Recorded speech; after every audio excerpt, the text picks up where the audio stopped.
ప్రభు యొక్క రక్తం మనల్ని శుద్ధి చేస్తాం. ప్రభు యొక్క రక్తం ప్రతి పాపం నుండి మనల్ని పవిత్రులుగా చేస్తుందని యోహాను గారు కూడా చెప్తున్నాడు.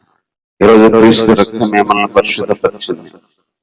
అది ఎంత మురికి అయినా, ఎంత డాగు అయినా, ఎంత మచ్చ అయినా ప్రభు యొక్క రక్తము చేత పరిశుద్ధపరచబడ్డాం. ప్రభు యొక్క రక్తం చేత కడగబడ్డవారు మనం. ఈరోజు మన పాపాలను కడిగింది ఆయన రక్తం, మనం పరిశుద్ధపరిచింది ఆయన రక్తం. ఈరోజు ఆయన రక్తాన్ని ఎందుకు జ్ఞాపకం చేసుకోవాలంటే ఈ రక్తమే మనల్ని పవిత్రపరిచింది. ఈ రక్తమే మన యొక్క అపవిత్రతని, మన ఆలోచనని, మన క్రియల్ని, మన చెడు తలంపులని పవిత్రపరిచింది. పవిత్రపరచడమే కాదు, మనం శుద్ధి చేసి తన రాజ్యంలోకి నిలబెట్టి, అందుని బట్టి మనం దేవుణ్ణి ఆరాధించాలి.